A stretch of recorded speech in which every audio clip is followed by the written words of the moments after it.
You are now tuned into Almost 30 Podcasts. Hi, everybody. It's Lindsay and Krista. Welcome to the show. We're so glad you're here. We're together here in LA. And if you've just found the podcast, welcome. We started this about 7 years ago during a time when Krista and I were just having so many doubts and fears and questions and found one another. And in our meeting, we figured that, like, wow, our friendship is so healing. And we knew we couldn't be alone. So brought it to the podcast, and hopefully these conversations support you where you are in your growth, in your evolution. And we laugh a lot too. So it's not Mhm. super serious all the time.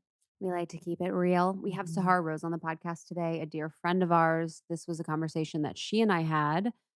Just sat down, let it rip, which is my favorite thing to do with Sahara. So I'm excited for anyone that's coming from her community for you to listen to this conversation. We get real, we get honest, we say all of the things that we would say behind the scenes on the podcast today. And we know we're dropping this around holiday time. Mhm. And the holiday time is beautiful and powerful and magical and so fucking stressful and confronting. Yeah. And it's just the highs and the lows is what really blows my mind. You're like, because I go home and then I'm like, am I happy? I'm going home, but am I I happy? know. It's And very weird. it's the most bizarre thing. I think I was telling you, Mhm. I was with family recently and I was like, I'm comfortable, but I'm not happy. And am I being myself? That was my whole question. I was like, is this the real me?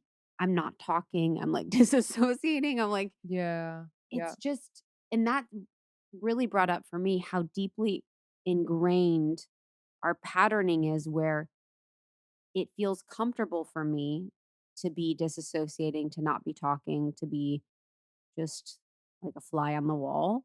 And that's how our brain works, where I'm like, oh, that's my comfort zone. And so that's Mhm. why it feels like I'm being myself, even though I am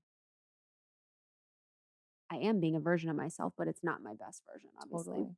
When I'm home, I have to remind myself. I literally hear the voice inside of me say, you can be yourself and you can talk now. Hmm. Like, now it's more obvious to me because I feel like I was just kind of on autopilot with my family for a long time and just kind of like you just kinda, like, play into the pattern, and you're Yes. like, "Okay, this is my role in the pattern that's happening." And I think now just now that, like, when I go home, most of the time, at least for holidays, like, I'm with Sean, Hmm. and there's just, like, there's a different energy because I don't know, there's just like I'm creating my life Hmm. with him. My sisters are creating their lives with their husbands. My parents are kind of figuring out, kind of resituating with all their kids, kind of going off and doing their own thing. And it's just, yeah, it's actually felt better that it has in the past. And I'm less in the energy of the drama of the pattern because I'd be like, Hmm. oh, this again. Or like, this Hmm. is so annoying. Hmm. This is my life. This is my whole life. And it's like, I don't think some of these patterns will necessarily go away Yeah. when they exist between other people. But Hmm. if I'm a part of the pattern and if I disrupt it, it's going to change. Hmm. It's going to resituate. So it's like really standing in that decision to be like, yeah, I'm actually not gonna play into this, but it's hard to figure out what you do instead. Honestly, I'm Like, like what do you talk about if you don't talk about X, right? 100%. XYZ. And then you also think that, okay, here's my pattern of me. Mine is like, I'm like a dead person. I do not talk. I do not share anything. I'm just physically a body is there and a person is not. I feel like that at parties. Oh my gosh. No, at parties, like I'm like Yeah, you're good, you're good. ready to rock. But it's like, okay, but you also think, okay, so then the healed version is the opposite.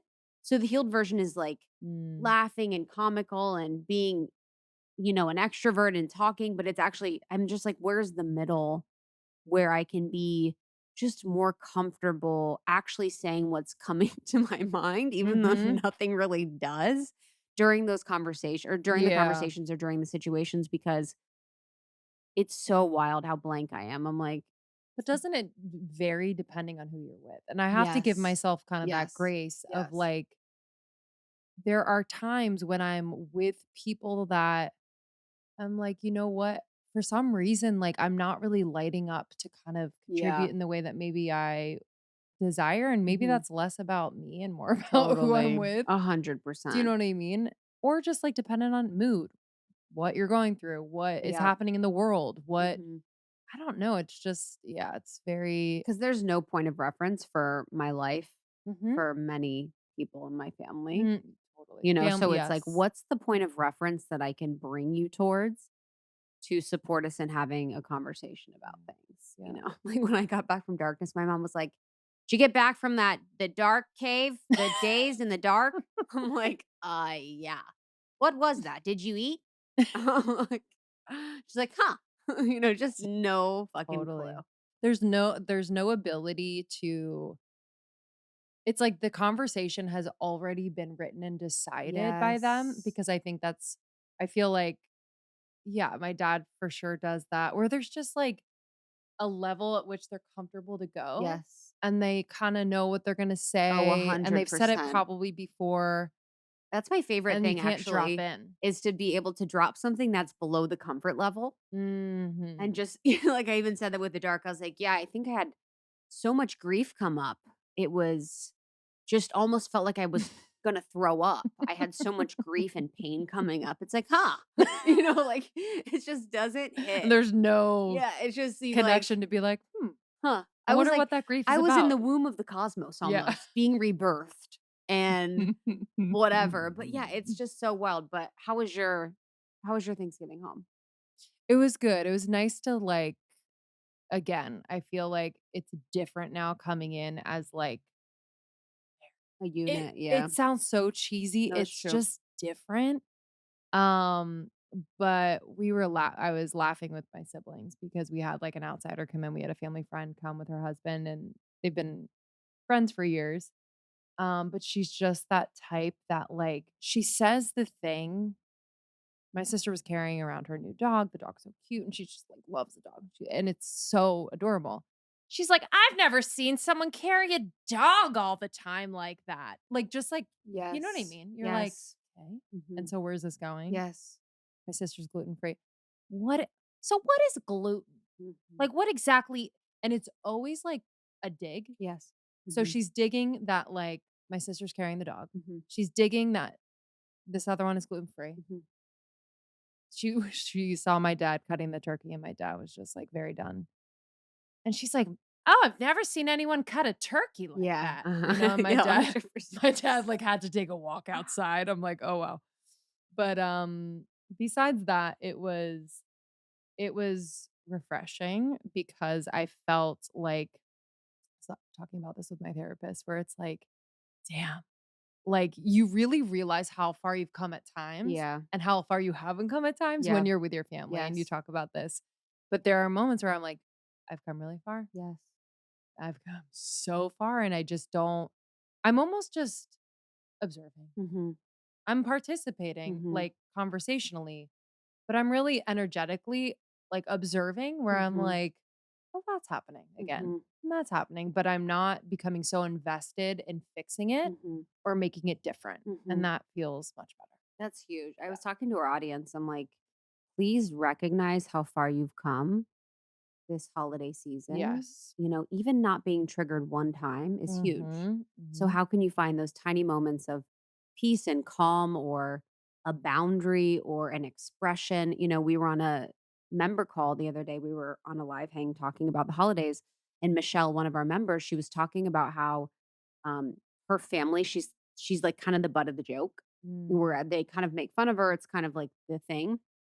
And she said, she's like, I was able to speak and be like, actually, I don't think that's funny. And like just speak up and like say wow, how I felt. And wow. it's small things like that. I think for me, my growth edge for this holiday is what I really want to work on is expressing love in the moment because I have Mhm. these loving feelings that I'll have for my mom, for my dad, for my sister, or for anyone in my family. And I don't say it. Yeah. Like even when I was with my grandpa's so old, like Mm. he's hilarious, but I wanna be able to be like, "I really love you, like, I really Mhm. appreciate what you've done for my life, and I really appreciate this," and I think that's where I'm noticing myself holding back. So it's not only like I think we often think about when we're with family, like, how can we have more boundaries and how can we speak our truth and how can we be more of ourselves and how can we do all these things? But there's also like, how can we also express love naturally with people Yeah, and be really truthful about like the beauty that they brought into our lives totally. and like the gratitude that we have for them? Maybe you don't have gratitude, maybe you're not there yet, which is totally okay. But I think that's where I really want to work on is like, because that's a part of me too. So if that's a Yes. place of being more of myself where I can access joy with my family, that's not really easy for me, but I can access that sort of gratitude or like Yeah. tenderness, you Yeah. know? Absolutely. And then it also when I've practiced that in like little moments, like you see it kind of like open them a little Oh bit, just a yeah. little. Oh yeah. It might not be what you totally desire, Mhm. but it's just a little opening and like a softening. Mhm. And yeah, I just like I completely agree, and that's like a really good reminder because it's really true. Like we don't know how many more of these we have. Yes. And so Yes. I don't want to look back and be like I was frustrated at every holiday with my Mhm. family. Like that's not like okay, so they're going to say the same old thing every Mhm. single time. Okay. Mhm. You know what I mean? Like I don't know, I think there comes a point when you have to let some of that go Yeah. and really refocus your energy on like, yeah, I appreciate you. Yeah. You gave birth to me or I Yeah. love you. Like, Mhm. shifting from like the typical narrative in your Yes. head and also what's playing out. YOLO. You know, it's like Mhm. if they were to die Mhm. tomorrow. Yeah. And since my dad's been sick, it's like changed that for me. I'm like, how can I say the thing that if I knew something would Yeah. happen, I've said that thing, Yes. you know? Yes. But it was funny too, because I was also like, whenever I'm with my family on the holidays, I'm tech support. Do you ever have? Yeah, of I have course. Oh my 2 hours God. of tech support happens every day. My dad will come in and be like, "Hey, can you help me with my computer?" He was hacked on Facebook. Oh Someone no. someone hacked his Facebook and was trying to sell iPads. They were trying to literally sell iPads to people in his, like, chat, so he got kicked off Dude. Facebook, and, like, the Facebook community guidelines were being violated by this person that would have taken my dad's so I had to, like, go through his Facebook and, like, reset his Facebook. Dang. It was just hilarious, and then we're going through his emails. I mean, he's subscribed to every email, and I would be like, "Okay, That's we're my gonna open this mom. email from Dick's Sporting Goods that's literally a promotional email," and he would be like, "Okay, well, we have to tell them that we don't want that. Like, we have to tell them that we don't want the sale. Like, it's okay." I'm like, "No, they're sending it. Yeah. You don't have to reply to it." Like, or the Totally. Facebook posts. I'm like, "This is how Facebook works." He's like, "Okay, well, we have to tell Marsha that Happy Thanksgiving because she just wrote Happy Thanksgiving." I'm like, Yeah. "It's public. It's not her telling you Happy Thanksgiving." He's like, "But that was so nice." It was just the whole thing was just so funny. I'm like, "This is just the holidays of literally spending time being tech support because you know how to, like, select all and delete all emails at once." Completely. He's like, "Wow, you're just I so know, you fast." just saved me 5 hours. Honestly, saved him, like, an entire day.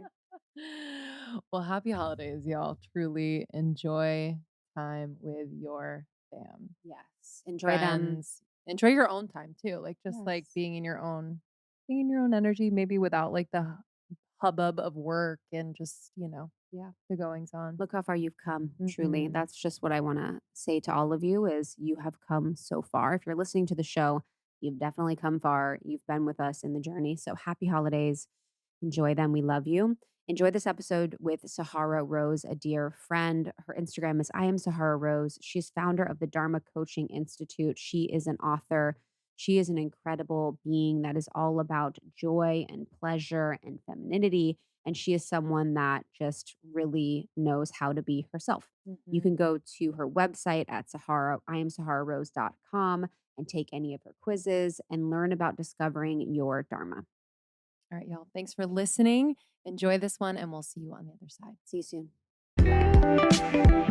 It is cold as anything here in New York already, and I'm just less inclined to go out and about. And I'm really trying to have all the things I need and all the things I want to do here in my apartment. And I'm just so thankful for the Open app. If you don't know, Open is a mindfulness studio offering experiences that combine breathwork, meditation, yoga, Pilates, and more to support transformation and personal development.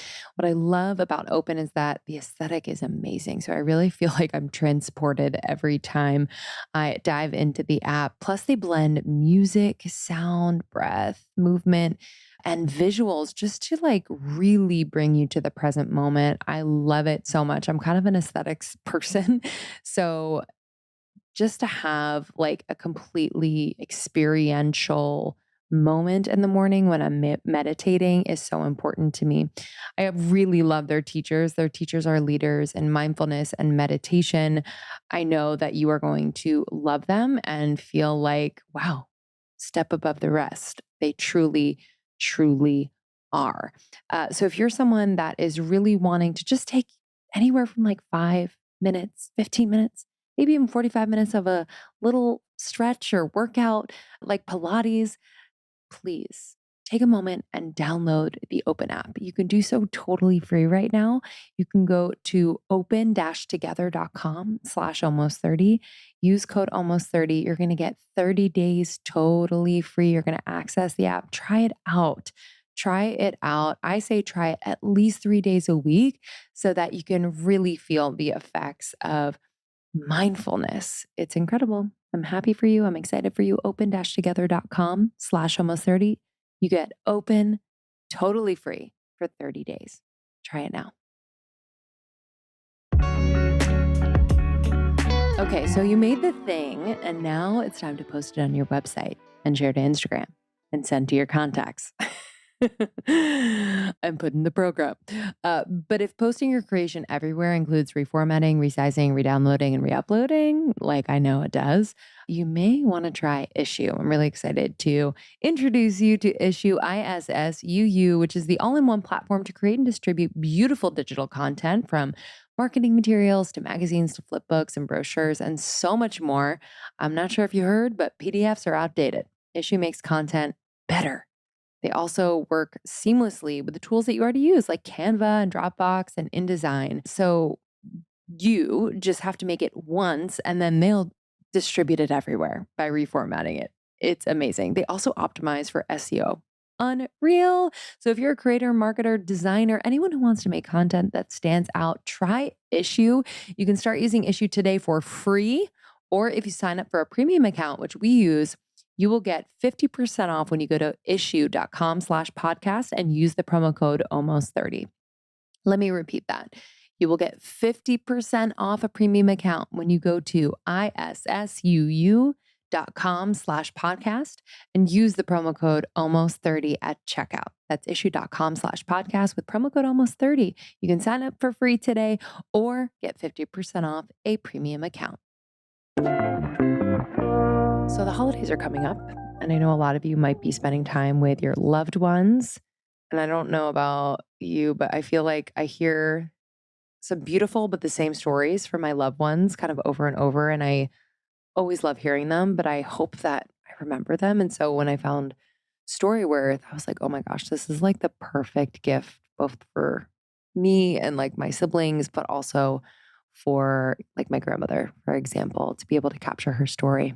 Yeah, my grandfather is 98 years old. Hmm. So I was with him over the holidays in Florida, and he's someone that has very much impacted my life. But I also feel like I don't know him. I feel like I really just know the certain version of him, like the grandpa version of him, the older version of him.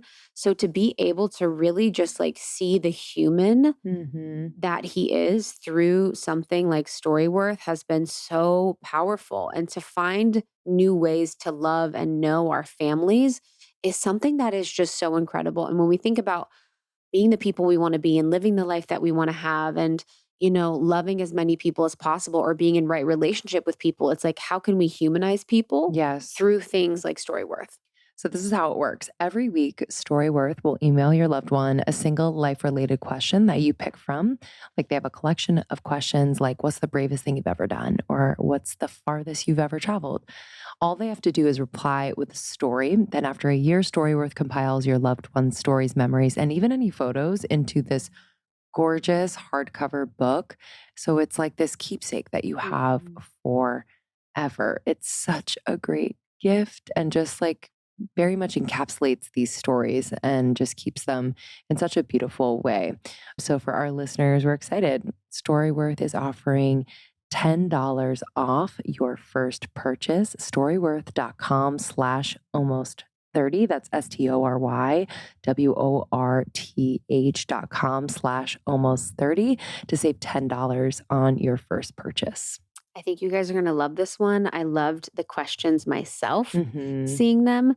And I really think it's going to be something that really makes the people in your life super happy and that you can keep forever. Storyworth.com/almost 30. Do you ever feel like you have to give people an update? Like, how can we give people permission to be more multidimensional or be more of themselves when we're stuck in this like two-dimensional experience? I think it's choosing what parts of yourself feel worth it. Yeah. Not everything needs to be on social media. Not all your thoughts, beliefs, and opinions on every topic, on everything about life, because that's not what we're an expert in. We haven't dove deep enough into them to really have an opinion on. So I think it's taking the parts that are really part of your core message that you want to share with people. So it's challenging because that core message changes over time and people, they subscribe to you like a TV show and they're like, "Shit, the show's changing. I don't like Yes. this season of the show anymore. Go back to Yes. season 1. Why have you changed?" But it's like even a show changes and like we're a human and I would be kind of fucking crazy if I just said the exact same thing over and over and over again like a record box for 10, 20 years. Some people do that, not my thing. So I think that's what's challenging about it. It's we're on a spiritual growth journey, which is exponential growth, but then you do have this feeling. I feel this feeling of like responsibility, Mhm. which maybe doesn't even come from a healthy place Mhm. of like, I need to show people who I am now and bring them along with Yes. me. And I actually don't. The truth is, you get to be that person and you don't need to explain and you don't need to be giving a living monologue of everything that you're doing and thinking online. And I think that we are choosing to do this. And we are obviously, I think for me, it comes back to the being understood and like Mhm. being also a person that helps other people feel understood. Like when I share these thoughts, it gives other people a space for their thoughts. But I do think it's important to also, if that is a pattern of yours, to remove yourself from that of like, who am I without analyzing who I am, without Yes. explaining who I am. And I really believe if we didn't have that, it's like we change, but then there's the whole process of explaining how we've changed. So if we didn't have that process of like, fuck, now how do I explain who I am to them? It's like, then we would have changed even more. So we're actually preventing our growth journey by having this like the second like board that we need to announce it with. So that's like I think that's the hard thing about especially being like some sort of spiritual content creator Yes. because the energy of content creation in itself is very dense in 3D. Yeah. Yeah. And it's also like, I think my journey with it was becoming less of like this I'm a spiritual being to like I'm a human. And like now I want to post about clothes I'm wearing. Now I want to put, it's like you just want to kind of ride the wave in the journey. And yeah, what I've realized is that as much as we're trying to keep everyone up to date with it, to explain ourselves, to give ourselves like, to give everyone an update, it's still that trying to get acceptance and fear that people won't accept you or fear that people will judge you for what is that you're doing. And when you mentioned on TikTok that so many people are doing the responses to people, what are those called? Stitch. Okay, I'm 100. So Stitch, when they're Stitch replying to people, I was thinking about this as it relates to self censorship and how that is such a great breeding ground for people to start censoring themselves. Because if they're speaking their mind or saying something and then it's being stitched, it's being twisted, it's being taken another way, it's just being criticized or judged. It's so interesting how we tend to censor others and ourselves so much.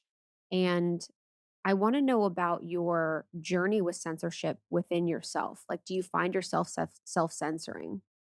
I would say I know you've mentioned that you feel like over time you've censored yourself more, whereas Yeah. I feel the opposite. I Yeah. feel like I was censoring myself a lot more at the beginning because I thought for me to write books on Ayurveda, like I cannot be at the Ludacris concert, like Yes. Yes. I cannot. Yes. So I just I fit the box. Yeah. And I am a hippie. Like I do have all those parts of myself and more. So I feel like as I've gone a long time, I've integrated, and it's not an overnight thing. It's like you share one thing, am I safe? Okay, I'm safe. And then you share Yes. another thing, okay, am I safe? I keep going.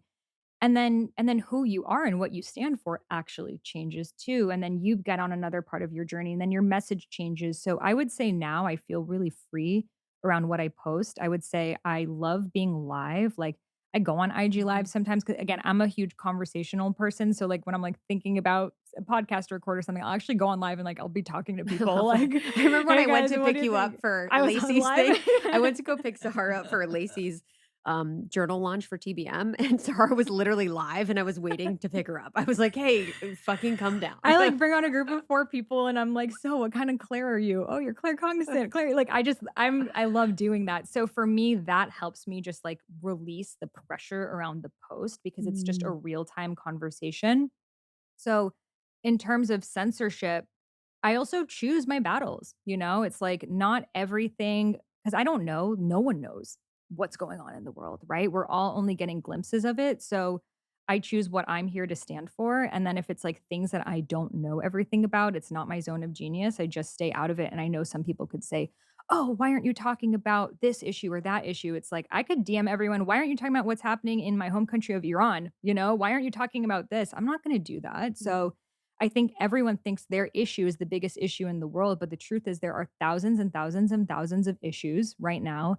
And the best thing that we can do is to really choose our own and stick with it long enough to come up with a solution. And accept that other people have different issues. Yeah. And that's why we're all uniquely qualified to help and support on different issues. And when I talk about like consciousnesses, that for me has felt like been made clear is when you find yourself fervently wondering why someone isn't talking about what you think they should be talking about. Not only that is that giving your power away to this person where you perceive that they have more power to make more change than you do by talking about what you want to talk about. But also it's like there's some consciousness that's working through you that is tapping on a lot of people because it's like why is this opportunity for whatever the hot topic is at the time so much more relevant than like some of the greatest tragedies in the world that still Right. happen today? Right. They're just not on our mind. They're not in our consciousness. And a lot of times they're shown by the media. We had this woman that we interviewed the other day, and she was talking about, she's from India, and she was talking about rape culture in India and how horrifying rape culture is. And she was just going into this explanation of it. And she's like, what it made me realize is how in the West, it really is something where people just selectively choose what they're going to be upset or mad about. Because in my home country of India, I saw the most tragic experiences, and people in the West are always complaining about so many different things. But yet it feels like there's such a misunderstanding of how good it is and how good I perceive it in the West to be. And it's like that idea where we consistently find things to be upset about because we perceive that that's gives us an identity, gives us a reason for being. We feel like it's helping, and we feel like it's just this way to that we have to be now with social media culture being at the forefront of activism. And I think that when something in the world happens and everyone responds, it's the hyper aroused nervous system. It's that flight, fight, freak out. What can we do right now? And because we're so out of power, the only thing that we feel like we have control over is what we post. So then what we post becomes this political statement, right? And we put so much overemphasis on it that it doesn't actually do anything, you know? Like Putin is not reading our social media posts. I wish, right? But we feel so out of power because it's such horrible tragedies happening that we're like, what can we do? So, I mean, my entire, like, until I was 22 years old, I was the president of Amnesty International. Like, my whole thing was about raising awareness. I was like, we just need to raise awareness about these causes. And I had to realize, like, great, now everyone knows about this genocide happening. Now everyone knows about this thing. It's still happening. Mhm. So raising awareness is let's all look over there, but it's the actual taking action that's going to change things. And I think right now we're looking here and we're looking there and we're seeing all these different things, but then we're frozen. The dorsal Mhm. reaction is just like, I don't even know what to do. And the truth is a lot of these situations are out of our power as civilians. These are major wars happening by dictators who the UN can't do anything, let alone us all going on Instagram. So I think it's coming from a beautiful place, but it's like Mm. I mean, guys, like I worked in politics in DC, like go work in politics and you'll see the levels of bureaucracy that are there. Oh, I mean, I could not. And it's interesting too, because it's like when you're talking about something happening, people go, okay, how can I make change? It's interesting how our first reaction to anything now is post. Yep. Something good happens to us. What should I post? I'm feeling sad. What should I post? I'm feeling, it's like, I want to make change. I want to elicit change. It's always post. It's always something where it's like, It's because it's become an extension of who we are. Like we are yes, AI at this point. yes. Did you watch that? I watched this interview with Lex Friedman and Grimes. I'll send No. it to you. So Lex Friedman, who I really want on the podcast, interviewed Grimes, who's someone that I didn't really know much about, only through just the world. And she was talking about that. She says we're transhuman and we're basically half AI at this point because of how we grew up and because of how closely intertwined we are to technology. And it was really beautiful because the reason why I listened to her interview is because I know she's such a fan of AI, she's such a fan of technology. And I'm someone that has sort of taken the idea that it's dangerous and that it's bad and sort of made it my own belief. And she was talking about how, technology can really be used for so many beautiful things, but right now we're just at the beginning stages of seeing what it can do for us, and we've only really used it for social media, and I think that's really true that the biggest ways that we use technology are through social media, whether it's the metaverse is going to be used for things related to social media, or whether it's what we're doing online with TikTok or whatever, and we actually haven't seen what technology can do to benefit the world and to make the world better and to make the world more beautiful.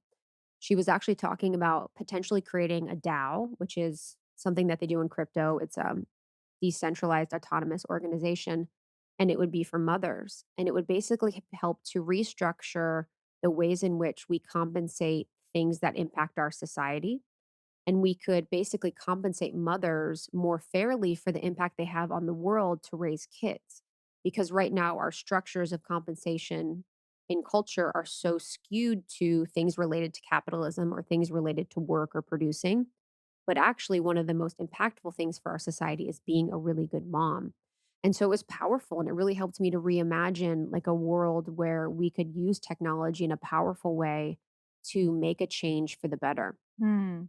Yeah, I think it comes down to who's in charge of it, right? Yeah. And that's what's worrisome when it comes to anything that gets so big. Technology, Mhm. corporations, government are the people who often rise to the top, have risen to the top for a reason, right? Because they've been so egotistical. They've just cut so many people off that's, like, do I want Mark Zuckerberg to be the I know. president of my life? No. So, like, yes, that's beautiful if we can compensate mothers, and, like, that's also what The Village used to do, Yeah, you 100%. know? So it's like we get all this technology to, like, be in an AI to see a waterfall and to see some trees. It's like we could have skipped the whole middle part and Mhm. just gone outside. So Mhm. it's like at what and then we have a grounding mat, like, you have nature. So it's like at what point are we gonna go to realize, like, the earth is destroyed and we have to live it like, honestly, my theory on this whole metaverse thing Let's hear is it. that the way that just the destruction of this planet is going is and how expensive things are getting. Like travel is Yeah. so expensive that soon I don't hope this timeline doesn't happen, but I think this is the timeline that they're planning for is like it's going to be so expensive for people to travel. It's going to be so expensive for people to see nature. There's going to be such few amounts of nature left on this timeline that they desire that they're the only way that people can have these experiences of going to Egypt and seeing the pyramids or going to the Niagara Falls or whatever is going through to be through the metaverse. And I mean, everyone has seen The Matrix, right? Like they're making it more and more real. Like that is a reality. And I see a lot of, the conscious space, they're really into the digital web 3 world. And I'm not. I really question it. I question where we're going with all of these movements. And it's just very easy for these look at social media already and how much it's impacted our nervous system. I was just having a conversation with a friend who works in suicide prevention. Suicide is at the highest level, like exponentially increasing every single year. And it didn't actually start with 2020. It started in 2019. That was the peak year. So it was actually before the pandemic, which the pandemic just made worse and worse and worse. So here we have access to all the information we need. A lot of people aren't even working like at their 9 to 5s. They're not even really working right now. They have everything delivered to them. They have like technology is doing Yeah. all the things and they're literally killing themselves. So is the solution to this epidemic more technology? Like, let's actually look at where the trends are going and coming back to like what actually brings someone joy. I've never heard someone say my highest amount of joy came from when I was in the web 3. I mean, Yeah. 100%. I think, yes, I completely understand and agree with you. And I think the metaverse and social media is just energy siphoning. I think that there are a set of beings or people that siphon energy. Think about when you're in community and conversation, you sometimes are siphoning energy unconsciously from other people or they're siphoning it from you. When you're thinking about a toxic work environment or you're thinking about a relationship that drains you, when you're thinking about boundaries, it's really that experience. So, thinking about that on a larger level with technology, that there are beings or people that siphon your energy through technology. But what I'm thinking is that there needs to be a fucking technology for recycling. The fact that we cannot get recycling down is unacceptable and unreal. Unreal. So the technology that I'm thinking about or talking about is like, how do we get microplastics out of our water? How do we start to recycle? How do we enable for clean water in more places? And it actually, I think we're pulling ourselves out of the belief and idea that I see and understand that technology is social media and that technology is this experience of us being in this space. Because when I think about like aliens as an example, a lot of times the alien beings that are more advanced, quote unquote, have technology that actually isn't detrimental to the planet or their species, but is helpful. So maybe that's travel, time travel, or these all these different advanced technologies that we've sort of been socialized to understand. But it is weird that we haven't used any of it for perceived good of ideas that I think we all know we need. Yeah. Better education, better water, better food quality, better soil quality, better conservation ideas, better, it's like it's kind of it's sad. Hmm. And do you know Pete Diamonitis? You Peter heard Diamandis? Yeah, Yeah. yeah, 'cause Mhm. so he's like a futurist, and he Yeah. actually his perspective is the world is in the best place that it's ever been Yeah, I've heard that a lot. because of technology. There Mhm. is lower rates of infant mortality than ever Mhm. before. There are more, rights for women, reproductive rights, gay marriage, There's eh, less, poverty, there's less food scarcity. malaria Mhm, deaths, mhm. HIV. So many things are improving because of Yes. technology, so 100%, but, did you see that movie with Leonardo DiCaprio, Don't Look Up? Yeah, I hated it. I thought We it was literally so stupid. Yeah, I mean, I think one of the interesting points that it brought up is, like, then again, the person who could orchestrate such levels of technology often have vested interests. So Yeah. it's like to be able because, coming up with something like, I think being able to turn, salt water into drinkable water, that's gonna be so needed, but that is a massive initiative, right? Mhm. So it's, I wish the UN worked, but we need to have some sort of, like, global governance for the highest good of humanity. Yes. It's like, how do we incentivize people to follow those initiatives rather than follow TikTok Mhm, followers? mhm. Because that's the thing, and that's what I think is really hard about being in our space is that I don't think is really hard, but I think is an aspect of it that I find to be challenging is that I'm a content creator, I have a podcast, I share online. I'm living in this world that a lot of people now want to be in because they see the perception of what it is and they see that as being good, luxurious, exciting, all of these things, and all of that it is. But it's like this is part of my highest expression. It's not my fullest highest expression, but for a lot of people, it's not their highest expression to be doing this thing online. And I think you see that too, where it's like, this looks amazing and you can see it because I'm public, but it actually isn't a lot of people's highest expression to be doing this. And it sucks because a lot of people follow the path to do this only to discover that it's not what they should be doing. But the highest expression of a lot of people isn't really visible or able to be found online because it could be someone that's studying the ocean to find microplastics, or it could be someone that's working on a recycling initiative. But you just don't really find those as easily because we're so distracted. Mhm. And I would say that what we are doing is bringing forth new ideas, new types of consciousness, which also is just as needed, right? Yes, And it is still such a new industry. And like sometimes we forget because we're in the echo chamber of like everyone has a podcast that's talking about raising the 100%. vibration of the planet, duh. But truthfully, it still is really new. So I think it's just we do have our place in this world. And it comes back to the consumer of like, who are we following? Are we following the Kardashians or are we following the person who's taking microplastics out of the ocean? We get to decide who these celebrities are. It's just most of us, we still, with the celebrity culture, it's because we're so lonely, the celebrities become the only people that we all mutually know. So then it becomes this really easy mutual discussion point of like, hey, what did you think about Johnny Depp and Amber Heard? Hey, what did you think about Will Smith? And then I get to know you based off of what you think about this third party person whose real life situation we don't actually know about. 100%. Yeah, the thing when you were talking about too, with Peter Diamandis talking about how it's better than ever, and I've heard that many times, and I actually kind of agree with that because when we think historically, like, think about the Roman and Greek times, like, they used to just murder people in the streets. There was, like it was very brutal and chaotic and crazy. Women didn't have a lot of rights. People couldn't really be themselves. Consciousness was at a very low level. But it's interesting that the more safety we have, the more things we have, the more access we have, it's like suicide rates increase because I think a lot of times we think that's going to be the thing when the thing really that I've found keeps us is that connection to source or God. It's like, how can your faith, whether your faith is in God or whether your faith is in Allah, whoever it is, how can that be your organizing principle for deeper purpose and connection and truth? Because when we have all the things, we've seen it many times in history with celebrities or culture, that's actually not what makes us happy or feel like we have purpose. And I think that the huge epidemic right now is that hopelessness of Yes. like, what is my point? What am I doing here? Am I actually even changing things? Like, what am I living for? And I think that I don't have the whole solution for it. I think part of it is the loneliness and the fact that we're so apart. Part of it is the fact that living is so expensive that people have to work so much that the little time that you have, you like look at what relationships you find value in, and then relationships become transactional.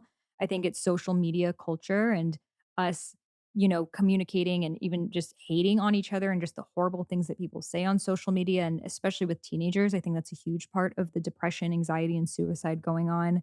I mean, there's so many different points of it, but if we don't have hope for a better future for ourselves, for humanity, then living on this planet's going to suck.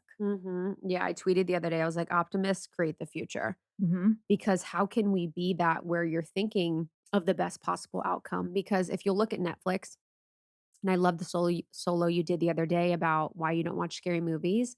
And I have said this since I was little when I first saw this show on it was Castle Ghosts of Ireland. My sister was watching it at her sleepover. She was 4 years older than me.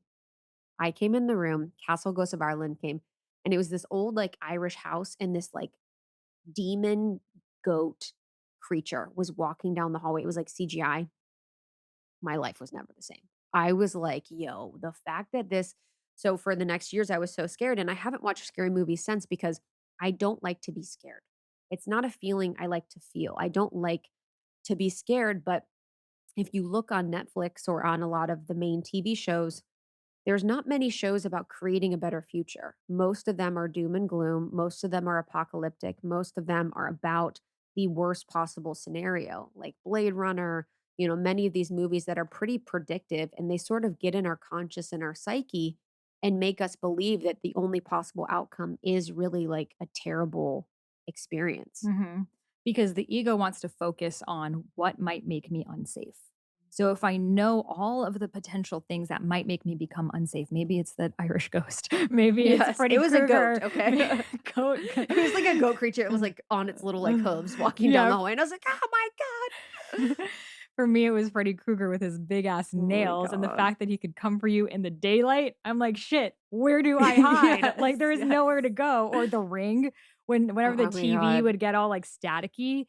Oh my God. Like, I'm still afraid of when they get statiky. I'm like, Yes. shit, some I air's saw gonna The crawl. Exorcist too, All of these and I things was are like, "I'm going to be so possessed by the devil, it's only a matter of time." but our brains actually, when we see these things, it can't turn it off. We become Mhm. hooked. And it even happens on social media when you see bad news. When you read the word trigger warning, you're gonna read that shit more. It's Yes. no one's like trigger warning, I'm gonna step away. Yeah, Like, literally. it's They're like like, "Thank you." exactly. So because our egos are like, what is that potentially unsafe thing? Let me fixate on it and not look away Mm. because that thing could potentially get me. If you look back evolutionary, if there was like a murdering village that was coming to get me. I need to know everything I could about the village. I need to hide. I need safety. So that's why we can't look away from these things. And I think at the same time, it's gotten worse over the past few years because we are in this perpetual state of fear that like attracts like, that we Mhm. want to feel it in an even more exponentially grow spaces because then it counters this reality that we're like, "Oh, wow, that was crazy. I survived that. I'm strong." And then you feel better about yourself, but then those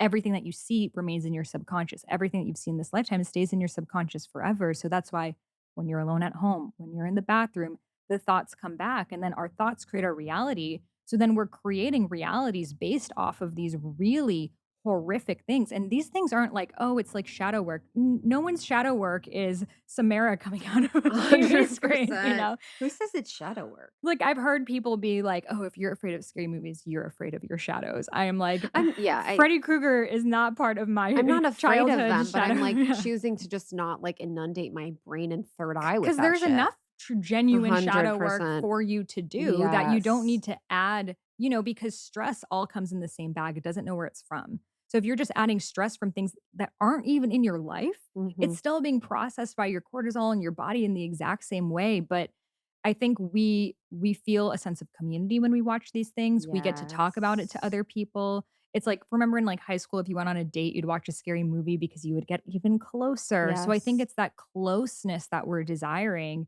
that makes us continue to watch these things. And then we can debrief them with other people that it almost feels like you and I just went through this really tough emotional thing together and we're debriefing it, which in a relationship makes you get closer. But the difference is this was not a thing in our relationship. This is something that Hollywood created to stay in our minds, to keep us hooked and to make us want to watch the second, third, fourth, fifth. That's why horror movies have so many versions of them. Mhm. They're created so you never get that relief on the other end of just escaping the tiger. You're always on eggshells. And that's what's really dangerous about it. Ugh, I didn't actually even think about that. I just am like, "What? Who wants to feel scared?" A lot of people feel scared and it just mirrors that. Mm, It's like, in a way, I think they're attracted to it because they want to face that fear, but they're not doing it and actually looking at the cause of their fear. They're just going into the energy of fear. It's like, why do angry people attract more situations to make them angry? yeah. Yeah. Yeah, and the with the scary movies too, sometimes I'm like, it's just all been done. And also, I think when we talk about consciousnesses and pulling on consciousnesses, that's like another, from my perspective, just like music. And I think there's a lot of darkness in music, whether vibrationally or lyrically. That to me is a consciousness visitor, where it's like an entity or energy that's sort of visiting to like be worked through and expressed in a way that can siphon energy or just sort of pull people into or keep them in lower states and lower vibrations. Yeah, it's so interesting because I'm always having this conversation with Steven Yeah, because they just produced 6 songs on Kendrick Lamar's new album, his that's artist Bacon did, amazing. which is amazing. And I don't know if you heard Kendrick Lamar's new album, but it's like a lot of shadow work. It's a lot of Yes. processing and it's actually really beautiful. But it's hard to listen to, because it's like, wow, it's really there. So I see the beauty of art to be able to like give words and energy and vibration towards this like collective feeling that people aren't talking to. And I think Kendrick Lamar is a beautiful example of Mhm. that. But then I see like Travis Scott, Yeah. and like these different people that there isn't a core message on it. It's like that horror movie of just like the rage Mhm. consciousness.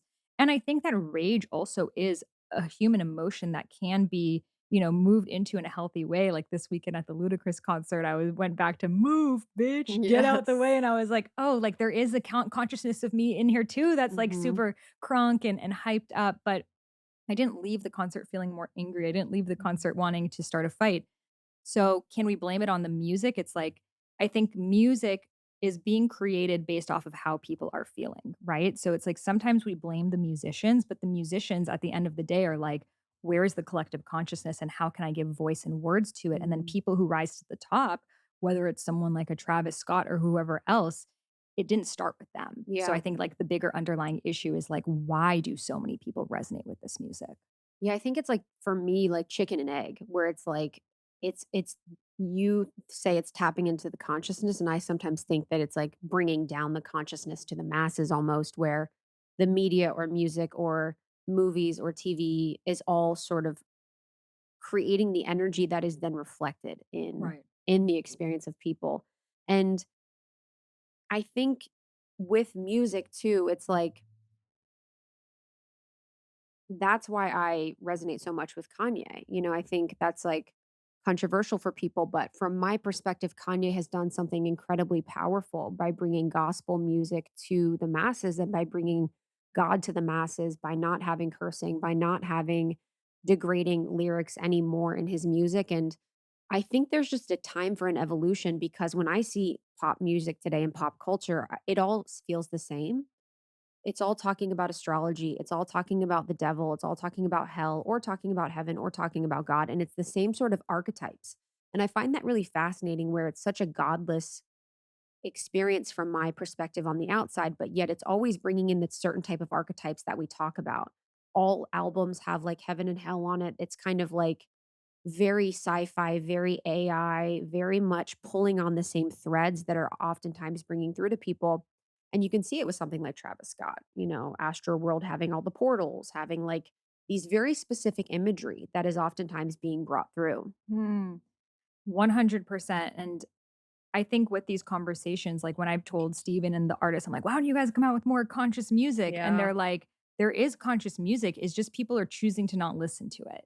So, like, and there are a lot of conscious Yes. rappers out there, Yes. and some of them, like Common and Lupe Fiasco, Mhm. but for whatever reason, they're not tapping into that same mainstream, which just shows that it's like an us. Yeah. It's a consciousness thing. But Yeah. there's so many great artists emerging. It's just again like we get to choose who we make the celebrities, who we give our power to, who we give our Spotify streams to. Yes. I've even witnessed with the different artists that Steven works with is like they come out with a song that's degrading and the song does better Of and course. when they change the lyrics.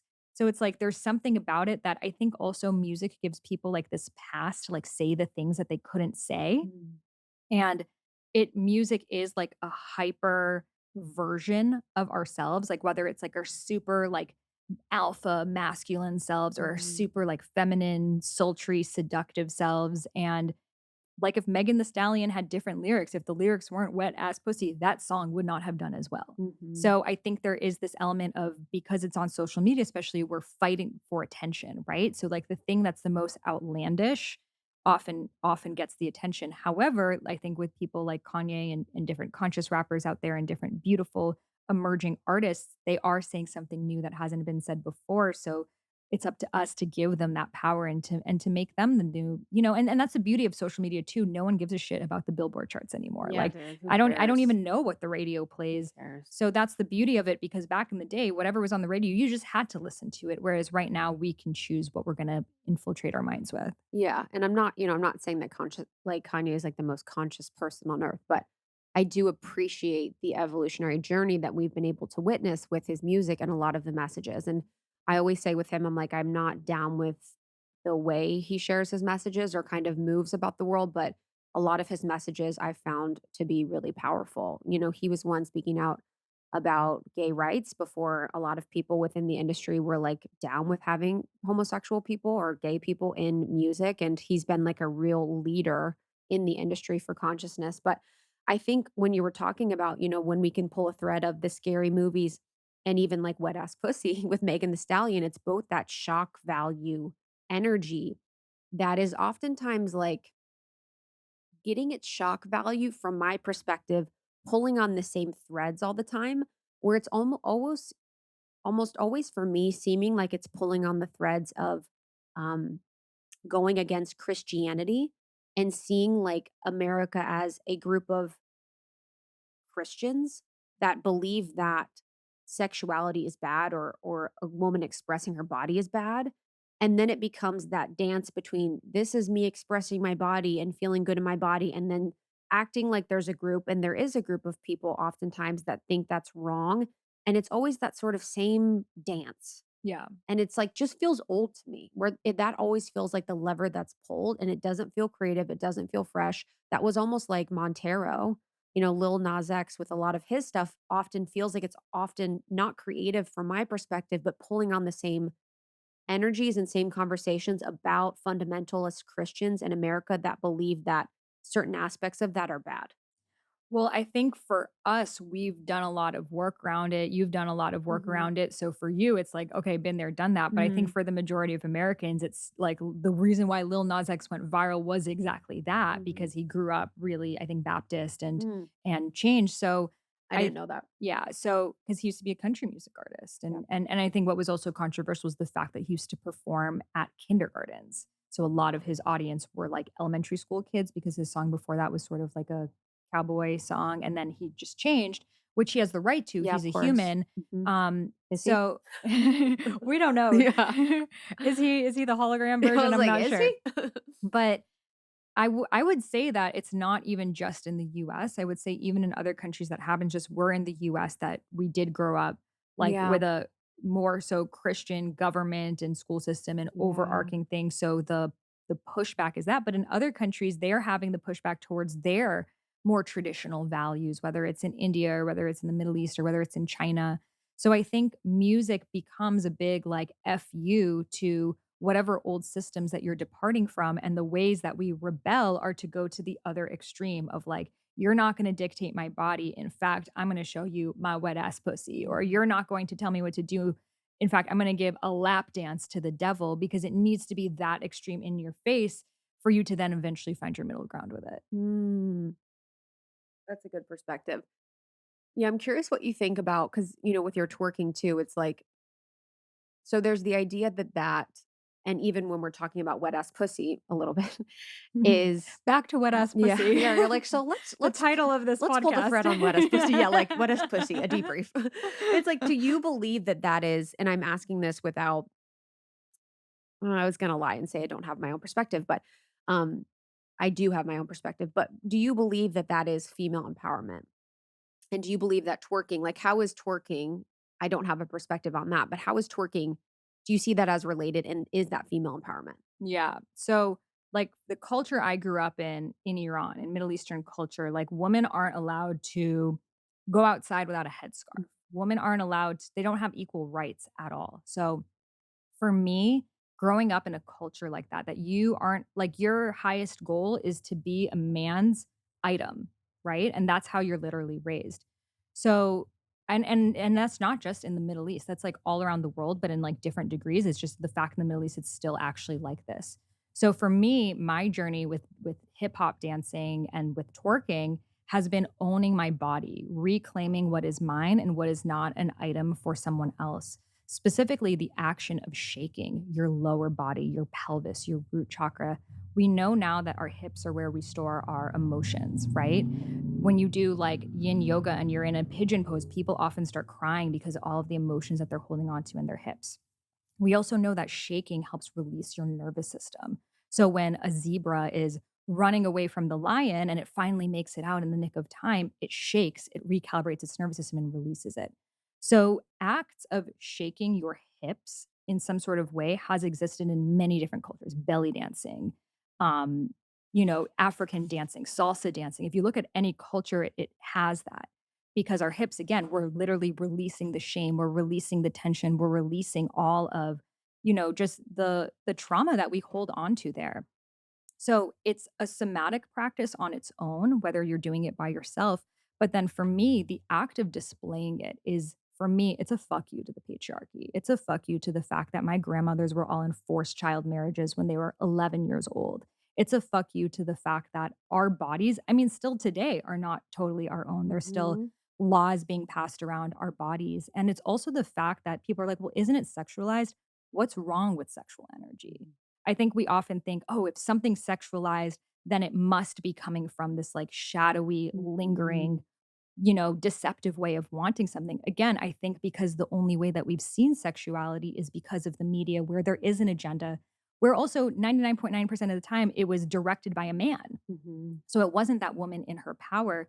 Whereas if you go to many different tribes all around the world and you see them dance and you see them celebrate, there is always some form of hip movement and gyration and shaking involved.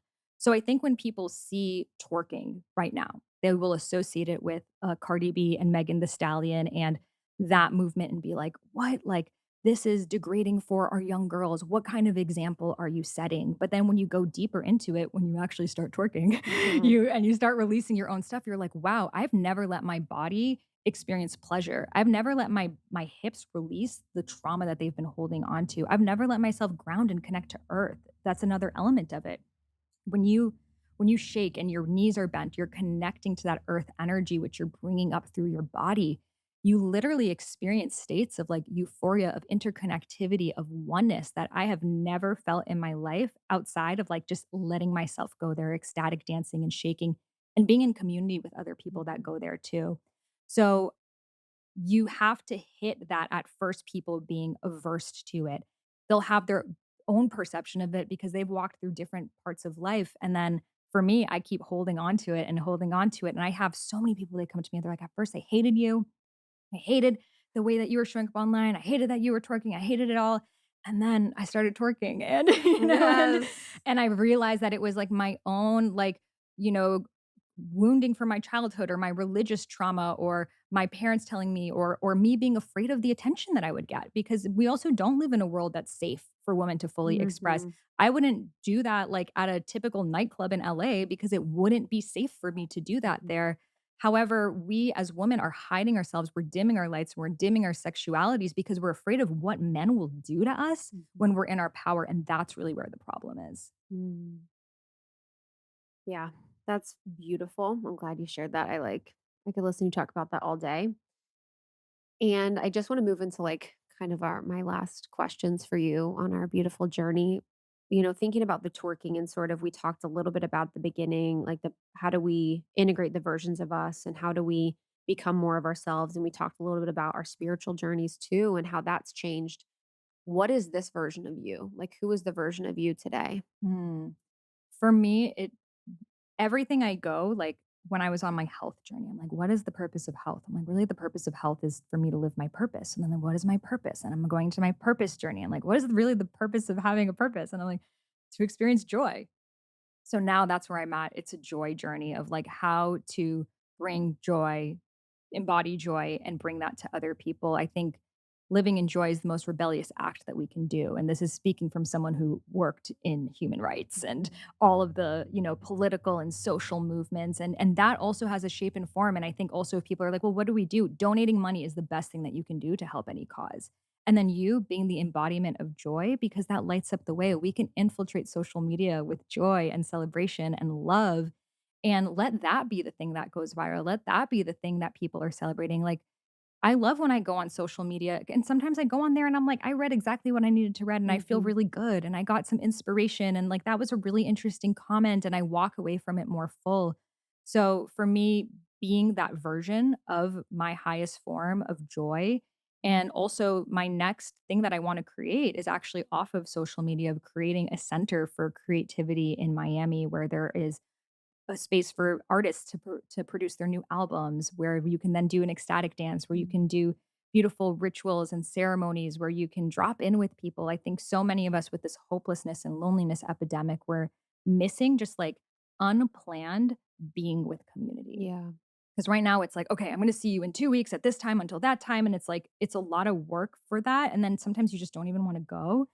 But just to have a place where you can, like, be creative and, like, maybe we're, like, having conversations, we're like, "Let's just hop on the mic and, like, let yourself Mhm. be in that flow and synergy," and that is, for me, the times that I have felt lonely and hopeless, especially over the past few years, I always come back to, like, if I was just, like, around people, like, without a point or direction, just, like, to be in that energy of community, that is really what I need, so my husband and I are actually coming together to create this center, so stay tuned. I can't wait. Yeah. I What cannot about wait. you? Where are you at in your spiritual Where am I at in progression? my spiritual progression? I feel like this year I've uncovered the deepest parts of me and I'm sort of reorganizing my life based on what I've learned. And so right now I'm like in that reorganization phase of like who I am and my whole entire experience has shifted in some of the findings I've came through microdosing, through my therapy work, through my relationship therapy work. So right now I'm really really working through that. And I feel like I'm just like in an incubation phase where I have my decks coming out, my app coming out, I have my books that I want to write. And so it's just like that foundational small test that I'm going through to really reaffirm like the strength and power that I have. So my affirmation right now is it's my turn. And I feel like for so long I've been like, it's not my turn. I'm not ready. And like blah, blah, blah. And I'm ready for it to be my turn where I can really just step into my power fully and not censor and not be scared and not um, be dictating my life based on yeah, fears that I have or aspects of myself that were previously in my subconscious that I'm now working with. Do you think that you'll take time off from social media to birth all of this? I have, yes, a plan for that, which I can tell you about. Yeah. But I don't want to say here, but yes, I think that will be that too, which is really good. And I think it's just more of being okay with the journey and the process, of it on my own. But yeah, I mean, enjoy your life as an act of rebellion is my motto. That's been my motto for the past couple years, probably when I realized that when there are so many people that are siphoning our energy and wanting us to be in the frequency of fear and misery and hopelessness, when we are enjoying our life, that is in itself an act of rebellion against people that want to siphon your energy from a low place. So I am so grateful to have you as a friend. I truly love you so much. I've said it before, but you were like the way you showed up for me at my wedding was like one of my favorite aspects of it. I just felt so held and seen by you. It meant so much that you and Stephen came and supported and loved me in the way that you do. And I love how our friendship has evolved over the past years. Like it's been so beautiful to me and meaningful how we just continue to find each other and meet each other and we can agree or disagree or come together and it always feels so good. So I love you. I'm such a fan Mm. of yours. I love you. I love these conversations that we get to have. We did an amazing one on my Yes. podcast, which was like my top one of my top 10 ever podcasts. So Perfect. let's also make this one go viral. And Yes. I just love diving deep with you. I love your Mhm. curiosity. I love just like analyzing things. I'm like, let's do this every month. Yes, I'm Like down. bring in new topics and We have have people our send them in. highest self after dark. We Yes. can just go like, and next time we'll go into Skeet. The people were We like, need to please talk go into about Skeet. Skeet. I was like, that's a whole nother pod we can do. I know. I'm like, I'm ready for that combo Yeah, next literally. We could time. talk about the herd Skeet, the herd depth trial and Skeet. Okay, guys, I love you so much. We will see you soon. Bye. Thank you so much, Sahara. I appreciate and love you so much. Thank you to our sponsors for this episode. As always, Krista and I are just bringing you brands that we love and have used ourselves and are excited to share with you. Thank you to Open, Storyworth, and Issue. For all discount information on all of our sponsors, please visit almost30.com/partners. We also have the discounts in our show notes. Yes. Ah, end of year. I We appreciate know. you.